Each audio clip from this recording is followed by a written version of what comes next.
Francisco 49ers deep in the heart. Like Joe Montana in the corner, D. Clark. Garrison Hurst, stiff farm going 99. Don't get it twisted, one and all with prime time. John Taylor, Jerry Rice down the side. Welcome to the 49er Faithful UK show. The season's dead, so long live the season. The NFL is a bit like the Terminator. It just won't stop. So neither do we. Coaching changes, awards, surgeries, UK Faithful meetups, we will cover the lot because the off-season is definitely here. I'm Gareth Ellis, and refreshed from their ayahuasca darkness retreats, it's Lee Gowland. Hey guys. Paul Hope. What's up, everybody? And Najee Karar. Hello, everyone. Good evening, guys. So let's dive straight in. D'Amico Ryans has left, taken up the head coaching role at the Texans. Let's kick off. Paul, big loss, good gain for the Texans. Yeah, we've said it many a time in the show, Gareth. He's been huge for us. I mean, you look at what he's done for Fred Warner, you look at what he's done for Huff, you look at what he's done for the rest of the team. I was kind of hoping we might have kept him for one more season, but the Texans soon came calling. I was slightly surprised to see him go to the Texans. I know he was drafted there. I know he played there.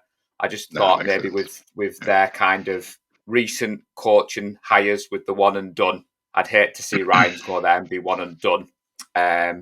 But he goes with all our best wishes. We wish him well. I loved the welcome that he got. The Texans definitely rolled out the red carpet. But yeah, he's going to be a huge loss for us. And I'm sure every San Francisco 49ers fan is on the same page as me, Gareth. How about yourself? What do you think, Gareth, about Ryans going to the Texans? Yeah, big loss again. It was a big loss when we lost Salah, and then we went from Salah to Ryans. So there's some confidence there. Hopefully that can continue. But yeah, a big job. Hopefully he's going to be, because of the character and obviously his connections with the team, they're actually going to give him a bit of time, because I think someone probably just needs to go through the Texans and shred what's there and start again. And put a whole new culture in the building. And hopefully that's something that Ryans is going to take with him from the 49ers. You've got to admire the long game from Kyle Shanahan, who seems to have the better of his ex-coaches. Give it a few years and 31 teams in the league will have a Shanahan tree coach, and we'll just go unbeaten season after season. Najee, some words on D'Amico? Yeah, not surprised at all he went to the Texans. It makes sense to me, considering the player he was for them, and he got drafted and all that stuff.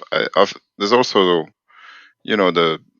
the competitor because he was a player, obviously he's a competitor. The thing to like being the guy that turns the franchise around eventually, and I'm sure, as you said, or he'll be given the tools for that. They've got a bunch of draft picks. I'm pretty sure he'll have more time than Lovie Smith and can't even remember who was before. We were clearly placeholder waiting for him, essentially. So yeah, I think it's a great hire for the Texans. They've instantly became my favorite team in the AFC South, and all the best to him. It's a shame we lose him. He was very good. We were very lucky. We had the Brett Favre, Aaron Rodgers of coaches, haven't we? We didn't have to sweat it too much on that department. So yeah, I'm sure he'll do a wonderful job, if not just on the not the play thing, but the behavior, how the team is, because that's what he brings from him, and that's how we played on defense. I expect to see much of the same. Yeah, all the best to them, all the best to the Texans, who I kind of admire since they've got rid of that degenerate player a couple of years ago. I want them to do well, because I think that was the right move to do. And great hire for them. I'm sure we'll find somebody too. We've got the players, haven't we? And that's a good thing with our defense. The roster's here. We need somebody that just gels it together. Hopefully, we'll talk about it in a sec. Next guy, next man up, isn't it? Lee, what do you think? And that man is Lee. Yeah, so, I mean, you're right. I mean, it's gut-wrenching that he's gone. He's had 2 fantastic seasons where he's impressed everybody. It was going to happen sooner or later. He's a very good coach. I just hope that the Texans actually do the right thing by him, because they haven't got a really good history of treating their coaches very well at all. But I mean, that's kind of understandable to some extent. I'm sure the Bill O'Brien era kind of scarred them all. I know it scarred the fan base. I know a few Houston Texans fans, and that was quite a painful time for them. So hopefully it's going to turn the corner for them with D'Amico Ryans going in there. Can we replace him? I think there's going to be some teething problems. Am I convinced the next person in is the right person for the job? Don't know, but we'll get into that later. I just really hope that there's not going to be too much turnover from our side, because it'll be really devastating to lose your defensive coordinator, a bunch of coaches off the defense, and then the attrition that we're going to see in the defensive side of the playing roster as well. So now that I've bummed you all out, what's the next question, Gareth? I think that's right. I think it's the number one defense. So even if a guy comes in and gives us a sort of 8 or 9 ranked defense, it's going to seem like a bit of a step backwards, isn't it? Even though that might well be not bad. If you can be top 10 on each side of the ball, you're not doing something too wrong. Steve Wilkes is being mooted as potentially a done deal for his replacement, fresh from his short stint at head coach temporarily for the Panthers. I watched the Panthers-Niners highlights. Very weird seeing Christian McCaffrey in a Panthers uniform. Yeah, I bet. Steve Wilkes, dismay or pleasure? I think time will tell. I think he's relatively a young coach, considering the average age coach in the league and how long they've been doing it. But he's an ex-player, so that's always something that I quite like, because they do understand the game on a different level. For me, players. Yeah, if we look at last year, I think we should all be happy about it. If we look at 2018 Arizona Cardinal head coach, it's a little bit worrisome. Although I think he wasn't treated well there either. That's the year they drafted Josh Rosen, if everybody remembers, which obviously is a little bit difficult to. How much say did he have into that? Probably not a lot, being the first year head coach.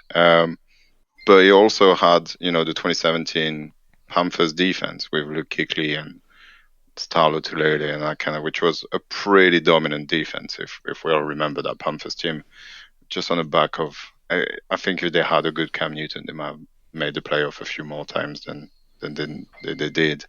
And yeah, so we'll see. I like it. I think what he did last year in Carolina wasn't easy, considering the team we left behind when we went to Carolina, and he picked that up and managed to win 6 games and almost so very close to get them in the playoff. I know it's in the NFC South.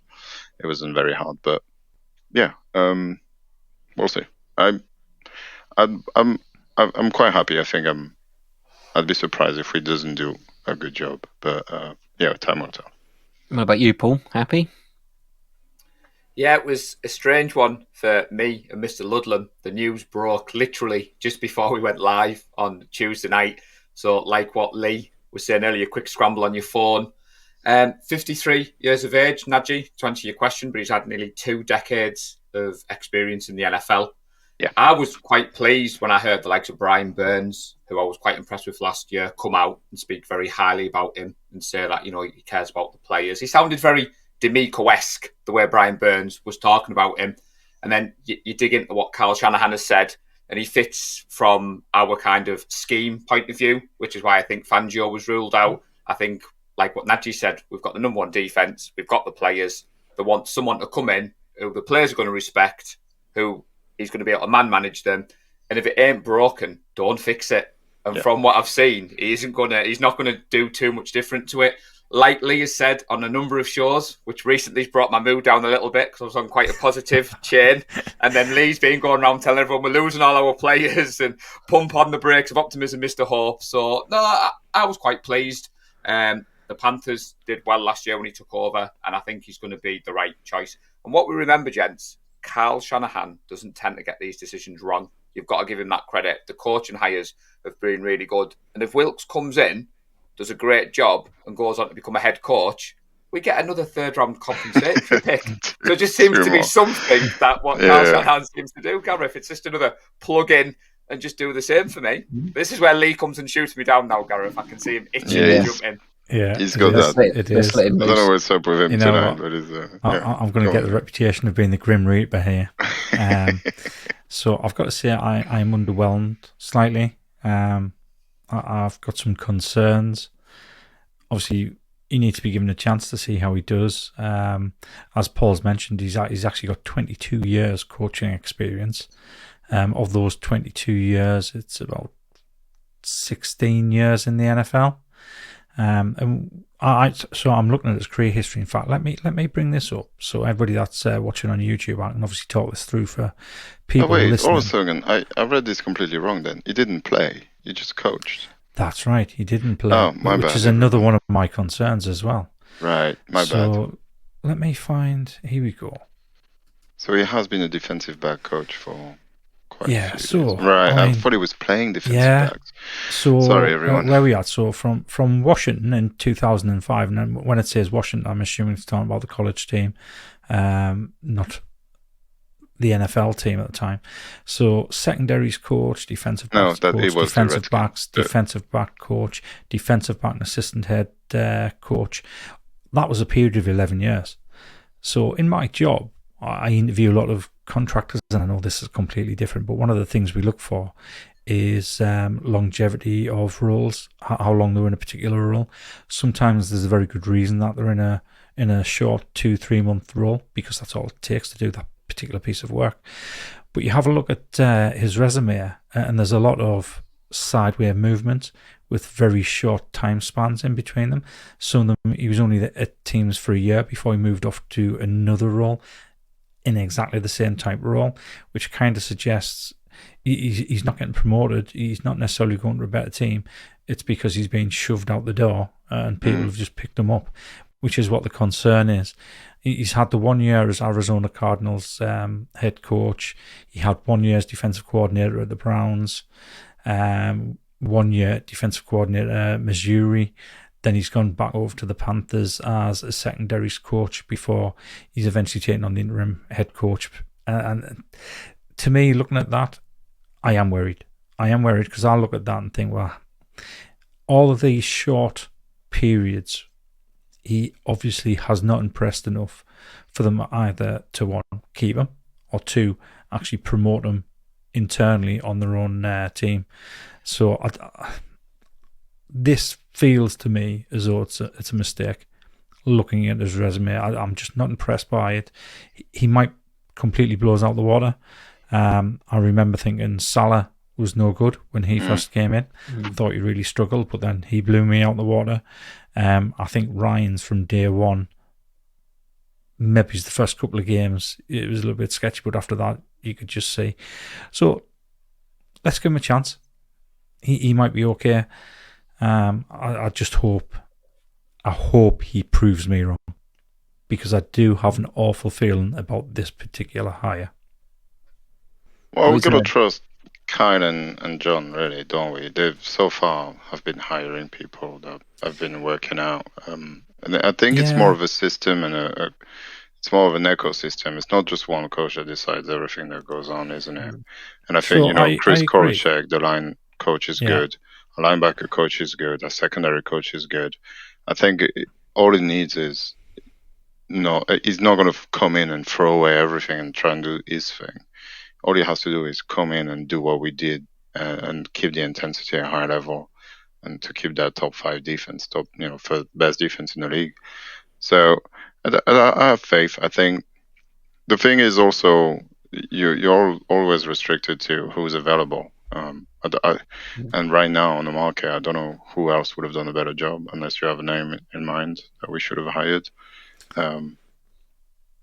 No, that's the thing. I don't know who they could have gone for or who was available. I think Chris Harris was interviewed. I think he was quite close, but Najee has stolen a little my thunder there. Johnny Holland, the linebackers coach, Chris Kasurik, the linebacker coach. I think Lee Wilkes has been brought in on the understanding he keeps them coaches in place. Like Najee said, they do their job. You come in. and you do the best. And the fact that he's also, Wilkes tends to be a bit more of the backfield, so where we've struggled, that tends to be his area of expertise. On some of the other shows that I've watched since the news has broke, a lot of people seem to be excited that Wilkes is going to come in, and that's maybe going to be his strong point. So leave the coaches to do their bit. He's going to improve our bit. So I am probably being more optimistically. That's what I'm known for. But like you said, we'll suck it and see, to steal one of your catchphrases. Yeah, we will. Let's give him a chance. Yeah, exactly. We'll give him a chance. I didn't think he did a bad job at the Panthers, really, given the way the season started. So, medical news: Brock Purdy. Brock Purdy is having a surgery in about 10 days' time. 4 to 6 month recovery period. Nadji, now the train has pulled into the station. How are things looking aboard the Brock Express?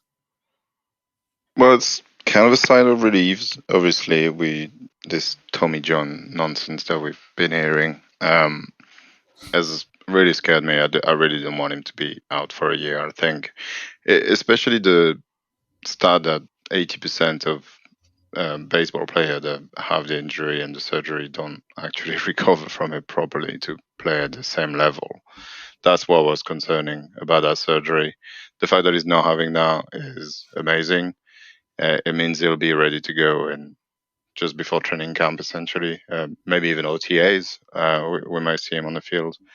And yeah, I think everybody's aware now that I'm the conductor, I'm the pilot, and I will not step off the train. I'll wait for him to get back on it, and we'll go full speed ahead into next year. Because to me, it's his team to lose, and they would have been hard to keep it, obviously, if you're rehabbing in September still. So yeah, that's good news on this front. Let's touch wood, fingers crossed, the surgery goes well, and it's a good surgery, and he makes full recovery as soon as he can, and everything goes well for him. Yeah, because I think we were talking about it earlier, and I still haven't swallowed that loss, and I feel gutted for him because the fairy tale story was there for him to get to the Super Bowl and potentially win it, and it would have been amazing. But I don't think I will ever stomach this one.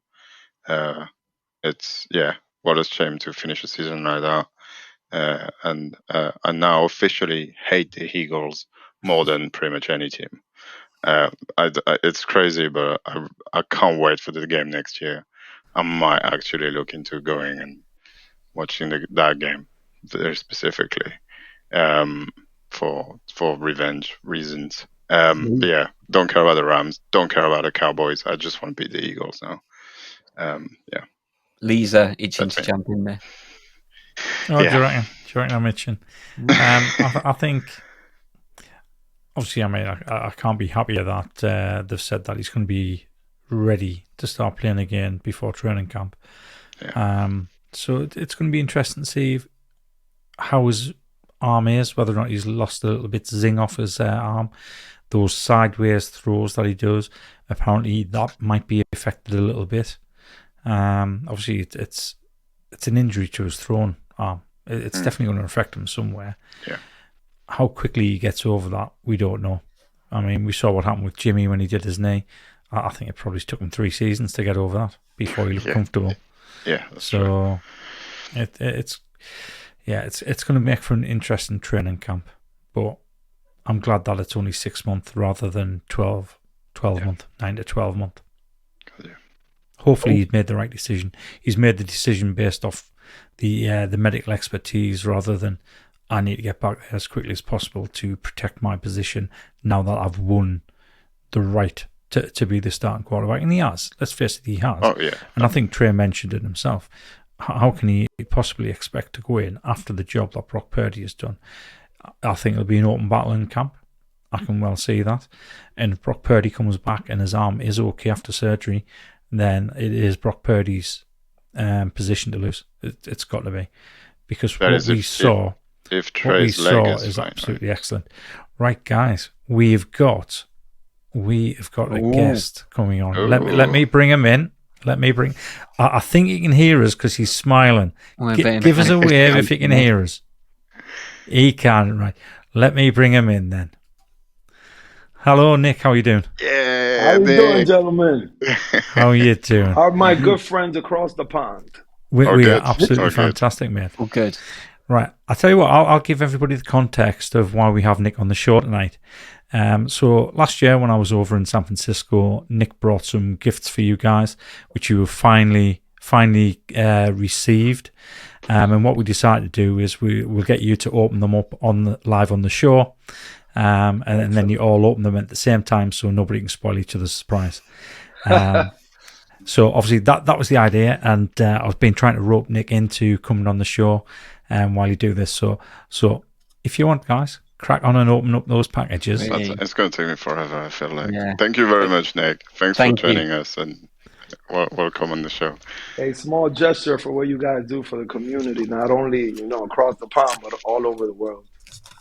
Thank you very much. I was just going to say That's it's kind great of you to to say so. jump on with us because we feel the same. You represent us over there. You fly the flag, so we're blown away. It's great to see. I was upset I didn't take it to Philadelphia because that was my plan the whole time to have it at that game. I mean, we didn't get the outcome we wanted, but No, so we were literally talking about that seconds before you came on. yeah, I can't wait to go back and recap everything, the whole episode, actually. So I was just thinking, just while we were waiting for you to finish work, Nick, and to come on, I could have been really clever with the packaging I used, but I never thought of it at the time. You did, If I had thought, I know. it's So not I had this. to use, I had to use boxes where I could actually fit them in there Right. send them off. But if I'd been clever, I could have used women's sanitary towels boxes and sent them. And made a real statement about how I feel about you guys. God. Oh, mate, this is... You guys This is open there. Wow. amazing. Yeah, This is insane. This is crazy. It's a replica. It's not real. Still, wow. There you go. So Nick, do you want to tell Najee what you told me in San Francisco about which one I had to send to Najee? Yeah, I said, listen, remember to please give Najee a Kaepernick one. Do not give him a Jimmy G one. Oh, that's incredible. Oh, it is Cap. Oh, wow. Thank you It's so Cap, much. yeah. This That's the one for is so Cap. cool. Wow. So I'm wearing mine as well. There you this go. is amazing. Awesome. This is amazing. Thank you so much. I should have brought mine. Yeah. Should have. Have you driven to work? Excuse me? Have you driven to work? Yeah. Yeah. Well, you probably couldn't wear your rings and drive at the same time because your hands would have been illegal. getting pulled down all the time So because they're so heavy. Quick story on that. You remember you told me about wearing them in the gold mine and that because, you got to clap so much and do all the stuff when Nick Clark says. So we're there for I think it was the Seahawks game because it was raining a little bit on and off. Yeah. So I'm there with Chapman, Breezy, and Clayton. And in one, I'm so excited. I'm like, whoa, clapping. Boom, the ring flies out, man. So heavy. Luckily, it landed like right next to me, right under me. So I said, you know what? I took it off. I put it in my pocket. I'm not the most superstitious guy, but guess what happens? The Seahawks come back in the second quarter. I said, oh, no. I'm putting this ring back on. I put the ring back on, and we freaking took off. The second half, you know what the story was. We took off, and we won. Yeah. So I kept telling everyone, it's the ring, it's the lucky ring, and they're just like cracking up, but it was a good time. So you know how it goes in the gold mine section. It's you immediately become basically family with everyone there. Yeah. And you just interact, and it's awesome experience. I can't wait till Paul and Gareth come down as well. I don't know if they've ever been. I've been to Levi. Yeah. Not the gold rush. So gold mine. So coincidentally, I actually put a post in the group today because on the last podcast, I kind of I announced what the grand plan was for next season, and that is to try and fill out the gold mine section with 49FA for UK. So I'd had the conversation with Nick Clark while I was over there, asking how many it can hold maximum, and I said, right, I'll aim for 40 people, and then I also said, well, what happens if more than 40 want to come? And he says, well, we can work something out. We can probably do something to accommodate that. And in the back of my mind, because I've tried to do this before where I've taken a group of people across to Levi's as like a 49th UK meetup, it's never gone well at all. It's been pretty poor, in fact. The best we ever had was 20 people turned around and said, yeah, we want to do it. There was only 2 of us came out of the 20. So it was a bit of a letdown, because when it comes to push comes to shove, people are like, well, it's a little bit expensive. It's not the ideal dates I wanted. So there was far too many factors in it. So I put the post up in the group today, expecting maybe 15, 20 people to say, yeah, I'm interested. Where we are? At the moment, we're at 59. 59. I could imagine. Yeah. It would have been great. It would have been people. 49. I could imagine that. It would have been perfect. So guess who was Mr. 49? The 49th person to say, yes, I want to go. Our very own Kim Sorensen. Whoa! He is Mr. 49. Yeah, I love of course Kim. he'll come. Yeah. So, yeah, I mean, we've got some exciting plans. And I think I've already said to the guys about if we go to the gold mine, definitely don't wear that, because I had the same issue against the Saints. I started clapping, and because it was hot that day, it was quite hot that day, so I was a little bit sweaty, and the ring kept on moving every time I clapped my hands. So I kept on having to bunch my hand together to keep the ring on. So I was basically clapping like this with a fist. And I looked ridiculous. And they're all saying, what are you clapping like that for? Me ring keeps on flying off my hand.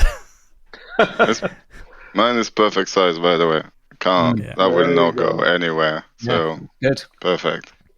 Thank you it's very an much. amazing gesture. Yeah. Thank you very much. Yeah. But Lee arrived a couple of weeks ago at mine and gave me this little box, Nick, and said, "You're not allowed to open it." And I've been dying to know what's in this box. And then when he said, You've had it 2 you weeks. were on tonight, it's amazing. Wow. Buddy, so thank It's you been very sitting there much. for a while.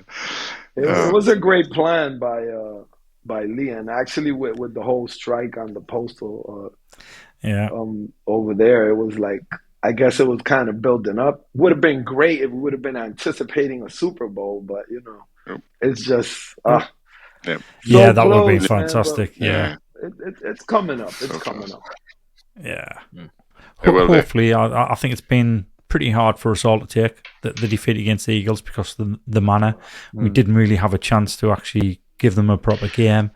Well, you were there, Nick, right? You went to the game, didn't you? Yes, I went to the game. So I tell went us. with Wayne Breezy. Yeah. Tell us. I don't know if you guys know Mo's Nose, and I was also with a friend of mine, Corey. Tell us, how was it in the stadium? Because obviously we had the meet up and it was pretty somber. I mean, luckily we were all together, and I think that helped a bit. Booze helped a bit as well. But yeah, how was it in the stadium? Tell us. So out of all the road games that I've been to, this was by far the one where we were outnumbered the most. Yeah. It was, especially where we were sitting in section 420, which is kind of high up, more like around the 30-yard line. And there was nothing but green around us. We were the only 4 with red, but the fans around us were pretty cool. I'm not going to lie.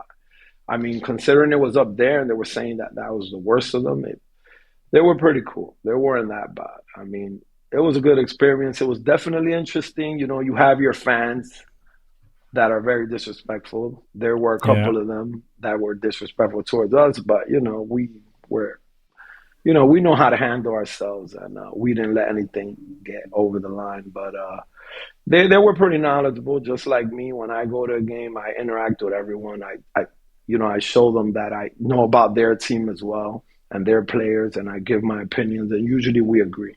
So it was all right. I mean, coming out of there, we left with around the 6-minute mark, 6.5 or 5-minute mark in the fourth quarter, and it was sad walking out. And some of them were giving us, their business, but I just kind of we didn't have an opportunity to win. We got robbed of an opportunity. Yes, you guys deserve to win. You played great, but it's just sad the way it ended. But the game was, definitely no regrets. Loved it. I thought we were going to witness history. Regardless, it was history. But we were on the wrong side of it, unfortunately. Yeah, definitely. So I've got to ask the question. had we won the game, would you have tried to climb up one of the greasy lampposts? Just to give the big I am to the city of Philadelphia. I'll be honest with you. I don't know what I would have done, but that could have been a possibility. I mean, I would have. Who knows? I would probably. I'll be straight up with you. I would have probably been shedding tears of joy, and at the same time, kind of talking back at the fans, and who knows, celebrating. That's for sure. I was ready to take off the next day, so it was like either that. It was a quiet ride home. My wife actually drove us there, and she hung out with a friend of hers that lives about an hour away, and then she picked us up again. And it was a quiet ride. She's like singing. She's like, "Guys, what's wrong?" I'm like, "You know what's wrong. We can't. You have no idea." And she's getting more into it. So yeah. I probably would have done it, Lee, to answer your question. So I've got to say, we had like a 2-hour drive home after the game, and obviously the game for us didn't finish until 11:30, quarter to midnight. So we weren't getting home till about 1:15, 1:30. And there was one moment which kind of snapped us out of our doldrums as Andrew Hodson, who was driving us, nearly killed us all, missing the turn off on a roundabout. Oh my Lord. Yeah. I just wanted to say, Nick, before you shoot off, I did see the footage of you, Moores, Breezy, singing loud and proud as you were walking to the stadium. And I absolutely love that, buddy. That I watched that back the next day and I was feeling a bit low, and I thought, you're repping red and gold. You were loud, you were singing, and I thought, that's it. That's what we want to see. So I just want to say, well done for that, buddy. We all marched down, and you would think we owned the stadium because we were all together. Yeah, there were fans kind of getting in our face saying stuff, but like we were singing the whole time. We're ready for y'all. Like we were just doing that. And interestingly, we did that the last time as well. In week 2 game to Philadelphia, and it was actually deafening walking all the way to the stadium. So one more thing before I go. So when you're in Philly, they have their own thing. We have for 49 first down, they put their song on, "Fly, Eagles, Fly," on the way to victory or whatnot. So Mose and I had our own rendition in case we won and they lost. So it was "Bye, Eagles Cry" on the way to misery. And we were going to sing that the whole way down. Nice. If we won, had we won, but we didn't win. So we're going to have to save it for the next time. Yeah, save it for next season. Yeah. Next season. We're playing them next season. Yeah, we are. Yeah. That'd have been good to hear that. It would have been.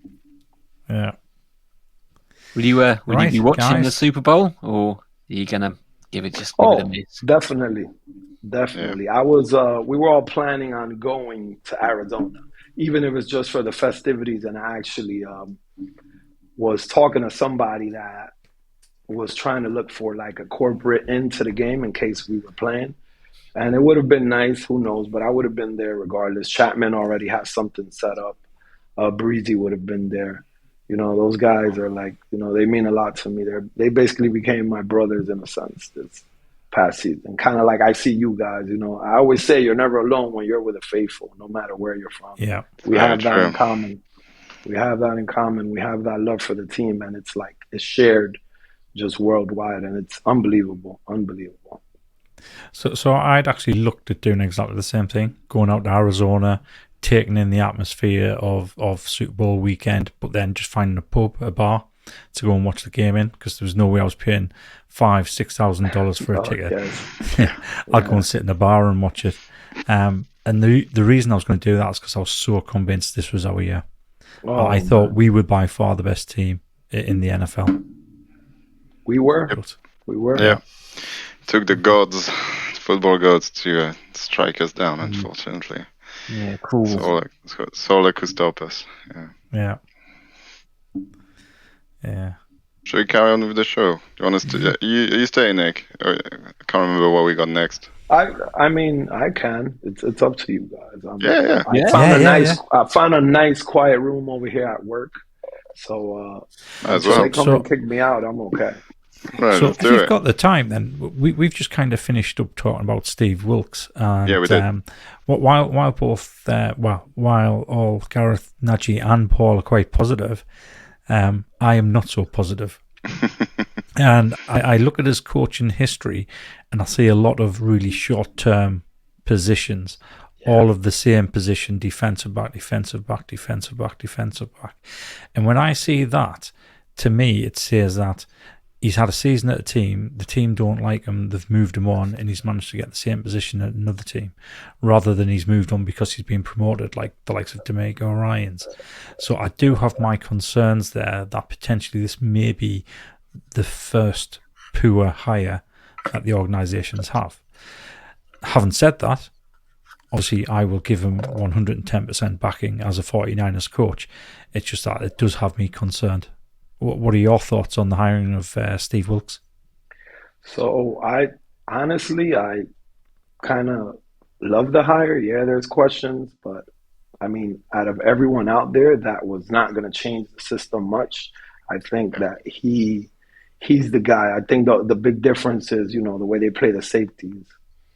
I mean, with him and his scheme and his blitzing percentage as well, it's pretty high compared to D'Amico and Salah didn't blitz at all. But as far as the hire, I mean, I can't question Shanahan. He's been excellent with his hires. Yeah. And Yeah. he's been excellent. So, and he's by far, I mean, probably the most experienced in a sense of age and in a sense of just being around the league and the scheme.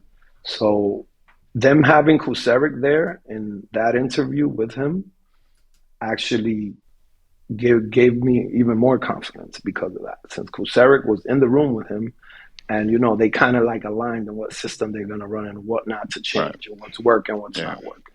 So that's why I'm feeling very positive. And number one quality for Shanahan, he's a leader. He's the leader of men, and that's his one thing. I think coaching-wise, he'll come along with his experience. I mean, yeah, his numbers haven't been well and continuity with teams as well, but that might have more to do with who the head coach was at the time and them probably moving along. I haven't done the research, but maybe they've moved along and then he's moved along because of that. Yeah, I think he has a good point here because it was either him or Vic Fangio, really. And if Fangio would have came, he would have probably tried and go 3-4. Yeah. And then I don't think we've got the linebacker depth to go 3-4. I'm sure we could have found a nose tackle in the draft, maybe. And that's a big if. And it's a whole rethinking of how we do things. And clearly our defense is good, so you don't want to change much, if anything. And yeah, I think that's a really good point. I like the fact that, as I said, I think he was in 2017, he was at the Panthers when, as a DC, they were a very good defense. I know they had Luke Kuechly and very good corners like Bradbury and stuff, but it's just like if he's done it and he's got the pieces in terms of roster manpower, I think he can do it again. Let's give him time. Like, remember Saleh's first year was pretty up and down, and then it just kind of exploded. It wouldn't surprise me if we get the same or even shorter stint. So yeah, we'll see. We'll see in September, won't we? Let's hope he doesn't bring Josh Norman in. God, no. No thanks. The fact that Norman got us, we made it as far with Norman last year, to me is still like incredible. That's true. Yeah. That's very it was true. not good. We were just diving into a little bit of quarterback talk. I think we're just talking about Brock Purdy and the recovery time that we're hoping will set him up ready for training camp. Do you think Purdy's going to make it back in time? So from what I've heard, I was actually listening to another podcast previously to this, and they said that the thing is, do not assume what the recovery time is yet until they open them up and confirm what it's going to be. Yeah. So that is the big question in the room there. But I'm hoping that I guess the MRI and everything showed that this is what was recommended, and that in 3 months he'll be able to start throwing, and then by preseason he'll be pretty ramped up almost already. So, I mean, I love Purdy, man. How can you not love the kid? Yeah. How can you All not right. love him? I love Trey as well. I'm not gonna lie. There's so much potential there. The fact that people are writing off Trey, and then I don't know if you guys have seen some of his interviews because he's in the Super Bowl and he's doing interviews. Yeah. He seems like he's trying to take more command of the team, and he's getting more involved with guys. I mean, the guy's got a great head on his shoulders. Every time he speaks, I'm like, is this guy really 22 years old? Mm. He's Yeah. like mature beyond his years. I mean, I think Shanahan he has a way of motivating guys and pushing guys. And I think that's what he's doing with Trey. And Trey, I mean, if he stays healthy, that's a big hit. Yeah. I mean, and we'll see how it goes. But I'm down with Purdy as well. Yeah, Trey's had a tough couple of years, I think, and particularly coming in with all the baggage of being 3 first-round picks, and then having to be understudy for a year to the old man that you've just replaced. I think was always a difficult transition. Where I don't think Purdy had some of that baggage. There was no choice. He could just come in and make the team his. And I don't know that Trey really got that opportunity. So that's maybe something that I'm certainly looking forward to in camp. What about the rest of you guys? Trey Lance, what's he got to do this off-season? I think you mentioned it's Purdy's team to lose, and I think you're probably right. Yeah. So he's got to go and beat him out, yeah? Yeah, he's got to. Yeah, he's got to give the offense the confidence that he can get the ball to them. I think that's the thing. He needs to improve his accuracy a little bit because that was something that was missing coming out of college anyway. He hasn't really had the reps to improve that in a game day situation. Hopefully, and I keep on saying this every podcast, hopefully Shanahan doesn't use him as a running back. Let the kid throw the ball, let him develop as a passer first, and let him use his legs to actually extend players and to scramble away from pressure. If he can do that, I think it's going to be exciting to see how Trey develops over the season if he does eventually get those reps. But going into training camp, you've got to say it's Brock Purdy's position to lose, but I think it will be an open camp battle to see who's gonna be the hot hand going into the season. Yeah, to me it's efficiency. Sorry, Paul. I'll go. To me, it goes down to efficiency. Brock was so efficient at running that offense. He was just on it. From the moment he came in, we didn't lose a step on offense. And I think we got better on offense because he was managing it exactly how it's supposed to be run. Getting the ball to people that are open on time, which then allows the big play every now and then. And that's what he was very good at. The mistakes were very minimal, and it was just 100% perfect almost all the time. And then that allowed us to score, 37 points a game for 5 or 6 games in a row. And I think that's what Trey is going to have to show, that he can step in and then run the offense as it's supposed to be, and not being on 3rd and 12 and then having to be Superman and do an amazing play, because you can't win games like that. That's what Jimmy used to be. It's really difficult. You have to be so good every now and then. It's very difficult to replicate that over the season, and that's what Brock got success, because he was just constantly good. And if Trey can come in and be at least as good as Brock at running the offense, or even slightly less, with the extra weapon that his legs are, I think he'll win the job. But he has to at least be as good as Brock, which is not that easy. I think that offense isn't easy to run. So I look forward to it. I think it's and it's good for Brock as well, because if Trey is balling, he's gonna have to be better, and he will be better. He's only a rookie, so it's an amazing problem to have two potential quarterback that can start. And then, well, you see what he did this year. Because if we forget that we had Brock, and when Trey went down, having Jimmy there ready to go straight away, you're still on a Super Bowl run, right? And we're still next season in now. So if Brock wins the team, or if Trey wins the team, and then one of those two guys gets injured, then you get the other guy and you don't lose a step, and you can carry on momentum. So yeah, it's an amazing program to have. I'm looking forward to it. I would love to like spend 4 weeks in San Francisco and watch them battle every day. That would be amazing in August. But yeah, because we don't get, like that's the problem with journalists and reports. You don't really get the full story, the full training day, see how it goes, and you you're not get in a a room. sensationalist view of it. That's what you get. Yeah, you'll get the story. Well, actually, chaps, Lee is compiling a list of content creators: Jordan Elliott, Brad True. Graham, Gordon's Chapman, good. Breezy. Yeah, They're all yeah. at training camp. Yeah, And trust they are. me, the last couple of years, they've been very accurate with their report. And all I was Yeah. going to say, Lee, Nick, I don't watch any other sports, buddy. I have seen all the interviews. I've seen all the footage. And one thing that I've loved is how Trey Lance has come out and he's answered the questions. He spoke really well on the Rich Eisen show. Yes. And I like how Kittle and CMC and Debo are going around and they're not pussyfooting around it. They're actually saying you have to compete if you want to play on this team. And Trey seems to be rising to that challenge. And I love that culture around our team. Kittle's come out, Nadji, and said, it's Brock's team to lose. Yeah. Debo was saying, Trent Williams can line up in the same stance. All that nonsense on the internet, don't listen to it. We compete. And they're all fired up. Brandon Ayew was on with Brad Graham, and he was saying, I want to beat the Eagles next year. Well, similar to what you said, Nadji. Yeah. So this team aren't shying away.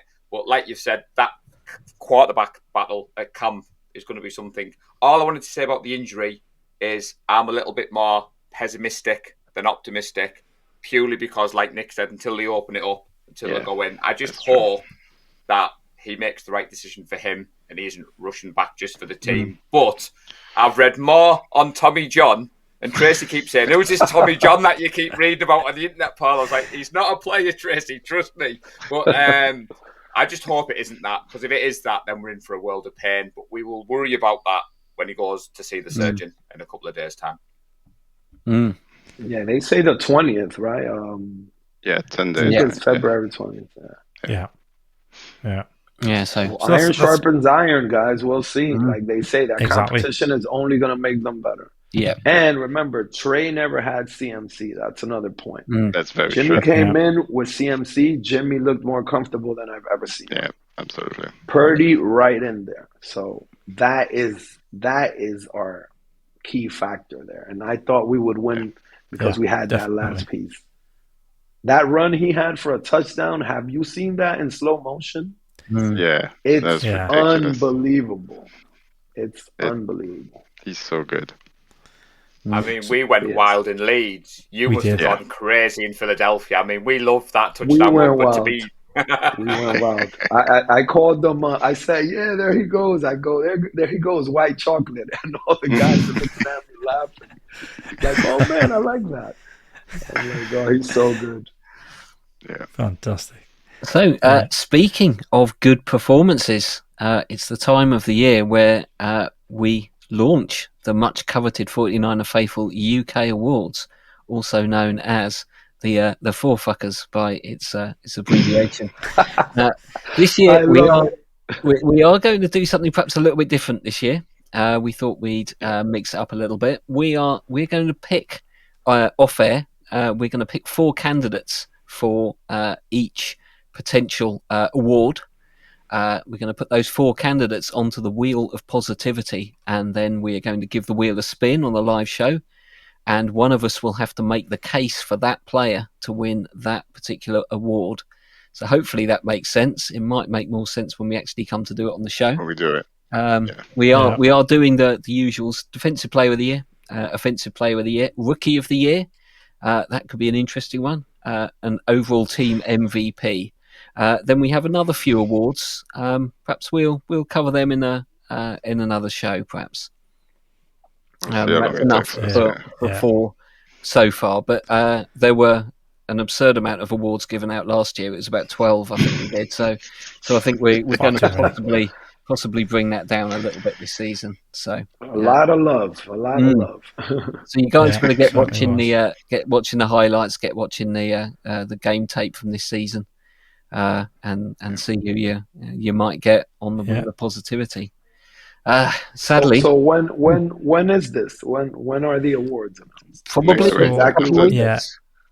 2 weeks is it going to be? Next Next week or the week after, yeah. We'll wait for the. It'll be within the season to be next 2 over. weeks. All Yeah. right, So I can't wait. basically, Lee's going to do a show next week, Nick, on his time over in That's the right. gold mine and in California because he hasn't been able to give all his secrets away. So we're going to do that show next week, and then we're going to do the awards That's show right. after. But obviously, we'll drop the link on Twitter, and we'd love to get you guys over the pond involved once the pod drops for you Come to on, give us your Jacksonville. opinions and you know. Oh yeah, most Come on. definitely. I in mean, London. just give me enough time, and I'm definitely interested. Well, it's the Jags game, right? So it'll be Oh man, October. If it is, it'll be no, October, so I think right? I think the Jags game is week 4, which will be the end of September. Oh, so the that's first nice. one. Because it's usually Tottenham first and then Wembley, No. isn't it? Oh, hang on. Actually, you might be right there. October, Yeah, first you week in might be October. right. Since I think Labor Day is later this year, and we usually start the season the Thursday after Labor Day, which is the first Monday in September. So it might be closer to the first Sunday in October. Right. But yeah, I think it'll be around that time. Maybe. Whatever the case, I'm ready, guys. I'm ready. Yeah, well, Wembley. we'll await that schedule Partying release. in London. Something to look forward to already. Something perhaps not to look forward to. Unfortunately, there is another game left in the NFL season. No one cares. Everyone can really No one. care too much about it. But the Niners, the UK faithful, always make it to a Super Bowl event. So I think a few people are getting together on Super Bowl weekend from the UK faithful. Yeah, so there's a few of us going down to Leeds again. Hopefully the Leeds curse will travel across to both the Eagles and the Chiefs, and neither one of them win. Best case scenario is Bane turns up, the ground opens up and swallows the lot of them. But I'm sure the beer is going to help, and we can drown our sorrows, watch a game, and hopefully complain about the officials together. Well, on the last show, consistently Gareth, bad. Yeah. on the last show, I declared my love for Christian McCaffrey, and he said it better than anyone. I want them both to lose. Yeah. See, I'm not. I don't really care about the Chiefs. I'm not one of those guys. I don't want to be one of those Brady hater with Mahomes. I just embrace how good he is, and I enjoy watching him play football because he's amazing. Yeah. And I want the Chiefs to destroy the Eagles, but a game that's not even close, like a 45-10. That's what I want to see. I want to see Mahomes ascend to Canton already and just like destroy them, because it's gonna happen anyway. He's gonna end up in a Hall of Fame, so you might as well just. But people don't hate the Chiefs because they're that good. Just embrace it, enjoy the football. Otherwise, you're gonna hate it for 20 years, and you're gonna be one of those anti-Brady people. It's just like, what? He's good. Just enjoy watching him play. Yeah. But the Eagles, nah. I'm not rooting for anybody. No, I'm not. I think the Eagles are going to win because of the pressure they cause with those front four guys. And remember when Mahomes lost the Super Bowl pretty convincingly was because of the defensive line of Tampa applying that pressure. I mean, they are weak in the linebackers, though, Philly. So Travis Kelce will probably have a day, and Jerick McKinnon, former Niner, will probably also have a game. I mean, you can't count the Chiefs out because of Mahomes. I don't really know, but right now, I think I would say 30-27 Eagles. So there's going to be some points scored. Wow. I don't think the Eagles can handle Chris Jones. You know what? That's a great point.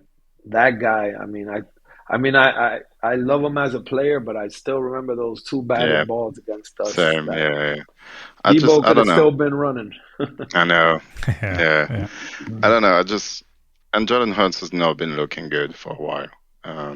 With the pressure of the Super Bowl. You're right. I don't know. Right. Although he does show up in big games, so I remember the national championships when he had to get in for Tua, and he looked awesome for Alabama. So we'll see. I just want a good game, honestly. Let's get a good game. Let's not get robbed of an opportunity of a good game, kind of like we did. Let's just cross our fingers and hope for a good game, man. May the best team win. But to your point, the Chiefs defense, weren't they number 2 in sacks, which is very surprising Yeah, to everyone. So yeah, so everyone, discounts that because of their quarterback play and how explosive they are on offense, but they forget about their defense. Yeah. But yeah, we will see. we'll see.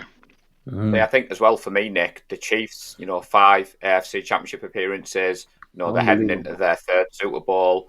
Like you said, Nigel, I don't hate Mahomes. Obviously, the 2020 Super Bowl up in Newcastle, still, we all have memories of those lights coming on and us getting beat. But that said, like Nick said, I want a shootout. I do not want a bar fest like the Rams-Patriots. I want to see some trick plays. I want to see a shootout. And I just hope for a good game. And I'll be up in Stockton, Gareth, with a couple of the faithful. So I will be repping red and gold. I'm not heading down to Leeds. I've had enough of Leeds for 1 year. I'll joke aside. So I'm staying local. But there's a few faithful joining me and a few other fans. So I'm looking forward to that. Buddy. We've got an announcement later on that Lee's going to make. And you can find details in that announcement that Lee's going to make in a second. So you can actually find details anyway because that's been put in the group. So it has. The map of all 49 and 50 UK meetups for the Super Bowl is in there. Oh yeah, well yeah, I know what you're trying to do. Go on, announce it now. You've got the mic. Go on. So a good 8 years ago, we had a website, and at the time, what success looked like for the website was basically trying to transition everybody from Facebook onto the website, which was pretty poor idea, and that's why it failed. We stopped using that website a good 3 years ago, I think, 3-4 years ago. We took it down because it wasn't getting any use.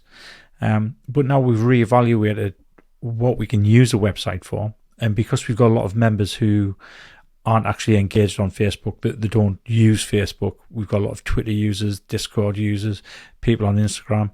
We decided that we'd launch the website again, redo it, redesign it, put some more content on there, and basically make it a portal for communicating to those that aren't on Facebook. So what you'll find is by the time this podcast comes out, it'll already have launched. So I intend to launch it on Friday the 10th of February. The admin have all had access to that website so they could have a look.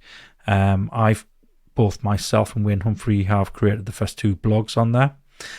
My blog was written actually 10 years ago when I was going over to Candlestick Park, so that's quite a lengthy, interesting read. And we're going to ask people within the group if they would like to write blogs, and we'll put them on there because it's always interesting to find out how people became fans or why they decided one particular year that they felt like going over to San Francisco for a game. So that'll go up tomorrow. There's got an events page on there, which will tell you all about the latest events coming up. We have our podcast channel on there. We've got our YouTube channel on there. We've got a 49er news channel on there, which also has links to all the Twitter users we recommend you to follow. And there was one Nick Perra on there. His Twitter handle is on there. You just need to click the button, and that means you will automatically follow Nick. So there's quite a few on there. And it's people that we respect and think we can get loads of interesting information and articles from. Really looking forward to seeing what everybody thinks of that. So the website's Nachi has put that in, so I will just add this in there so you can get a brief look of what it looks like. Wow. So beautiful, nice clean lines on it. That's very nice. Podcast, YouTube. There's the front page. Very nice. You can find the rest by yourself when it goes live. Yeah.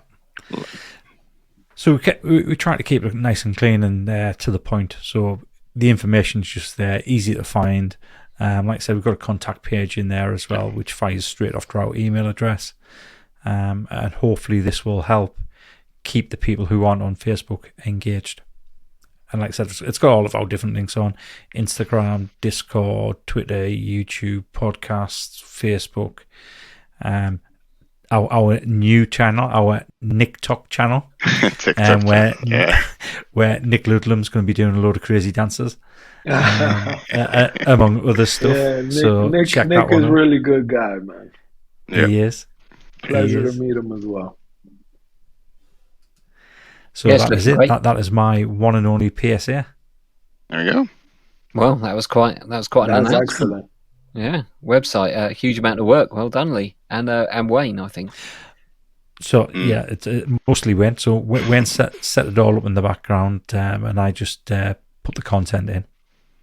Nice. Yeah. Yeah, Wayne is the legend. Such a good photographer as well. Thank you, Wayne. And a lot of his photographs on there, I think, to enjoy. So. Yeah, there's one or two on there. We will be putting a gallery up there for all the meetups, so we'll get all the photos on there. But obviously, the problem with that is it starts adding to the load time of pages. Yeah. I may have submitted a few of Wayne's photos to the 49ers supporters club with his permission. So Nick Clark and Amber must be thinking, what on earth? Where have all these photos come from? But he sent us the HD version for Leeds, and he said we were allowed to use them. So I keep checking on the supporters club page. They haven't appeared yet, but the last ones from the official meetup in the box are on there. So it's always great to scroll through the photos and see us all there. So that's fantastic. And it isn't linked, Gareth, that had tweeted out asking for a list of content creators, and Brad Graham replied, which blew me away. And he put like a list of who's who of content creators. Wow. So that's obviously going to go on the website for people to follow the same people we're following. So that'd be good. Nice. So if you've already noticed that, unfortunately, Nick's just dropped off there. He's been disconnected, more likely because he was on his mobile. And I think we were just about to wrap up anyway. Yeah. It'd have been good to say thank you one more time to Nick. Yeah. Absolutely. Definitely thank you from me, because now that you guys have been able to actually open those packages, you might stop messaging us asking them when you can open the package. Indeed, yeah, a lovely, camera lovely is terrible. surprise. Who have you all got? I've got Cap 2012 NFC champion. Yeah. So me and Najee have the same one, and you and Paul have the same one. Is it different? Right, I didn't realize. What have you got? Yeah, Guys? so 2019. So they've got the 2019. Oh, right, okay, nice. I'm happy with my Kaepernick one. Right, anything else before we wrap up, lads? We've just broken the hour. Great to have Nick on. We should do that again. That's cool. No, I think that's it. That's everything I've got. This is the first of the off season, everyone. We're gonna go down to one show a week, maybe less, when there's nothing happening. Obviously, Focus is coming soon. There's never nothing happening. Free agency, the draft, the schedule, which is massive this year. Yeah. I think we'll have to do a schedule live pod, and then OTAs, see where Brock's at with his injuries, see where Trey's at with his injuries, all that stuff. Love Niners. It never stops. So we'll be there talking about it. So before you finish off, Gareth, you normally used to say about the YouTube channel, and then we scrapped it, but we've brought the YouTube channel back now. We have. So we do have 421 subscribers, which is pretty amazing, given that we've just relaunched. Yep, so we would like people to go on, like the videos, comment, share the link. We are trying to grow, so the more YouTube subscribers we can get, like Najee said, we've got a lot of content coming, and it's great to see the support on there. And also the band Gathering of Strangers, please do go give them guys a follow, because they've been blown away so far by the support. And that job you've done, Lee, with the intro video is amazing. And every time I put it on, the song's on. It's just fantastic. It's a good song. It's a great song. I will say they're probably touring at some point. Check out if they're touring. Go and see them live. They're in Manchester on March the 10th. Well, what did you say, on 10th? I think it's March the 10th. Yeah. I'm in Amsterdam. Yay! I can't go. But yeah, go and see them. Buy their merch, because that's how they make money at the level they are. Go and buy them a beer at the end of their gig. They'll appreciate that, I'm sure. So that's how bands make money these days: touring and selling merch. Mm. Great stuff. Unfortunately, Spotify doesn't say. All the announcements are done. Hope everybody gets to enjoy some sort of game at the weekend, if you are bothering to watch it, because I've got to say I don't know that I will. I can watch the highlights on Monday evening if I'm so inclined, and that's not just me. Yeah, it is me just being bitter and twisted. But there we are. Sorry, I've got one more thing to say Oh. because the Bread Bowl season started again. I don't know how it is for flag, but for contact, everything is starting right about now. Rookie days might have happened already if you've never played sport, but get involved, people. Go and play the sports. Just go on the BAFA website, bafa.co.uk, I think. And you can search team by your areas. Go down. Even if you can't play, they might need coaches, they might need line people, they might need anything if you want to be involved with the sport, if you love the sport. Now's the time the season's kicking off, so now's the time to get involved. Do it. It's amazing. I've got practice on Sunday. I can't wait. I don't know flag. I think it's a little slightly different schedule, isn't it? You guys are in season now. So I think the official games kick off March, April. But I will say, Nadji, there was a couple of the contact teams last year. Yourself, there was Connor, Charlton. Yep. Tag us on Fortnite Faithful UK. We are a community, and if you are playing for your local team, drum up some support. The faithful up and down the country. The group is growing. We'll turn up at the games with our flag. We'll support. Yep. But like you said, Nadji, it's been great to see. And the Discord channel, there is a Britball channel on there. So if you're unsure where your team is or where your games are, we'd love to see you down the country. Don't be afraid to ask. Absolutely. Sorry about that, Gareth. That's all right. Wonderful stuff. I was just going to say thanks, and thanks to everyone who listens or watches the show. It seems a bit odd saying now you can catch our YouTube channel if you are indeed watching this show on it. But there you go. You can still catch it or a podcast if you prefer this show without seeing us and our fairly unkempt and lumpy faces. We'll be back next week, or at least some of us will, with a show about the gold mine section at Levi's. And I think Lee and Nadji are possibly going to be taking the lead on that one. Yep. Yeah, that's going to be a live show. Wow. Yeah, we'll do that live. A live show, that one. Yeah. So I will leave that in your capable hands.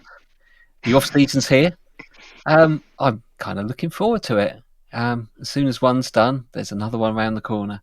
Go Niners. Go Niners. Bang, bang, Niner gang. We love the San Francisco 49ers deep in the heart. Like Joe Montana in the corner, D. Clark. Garrison Hurst, stiff farm going 99. Don't get it twisted, one and all with prime time. John Taylor, Jerry Rice down the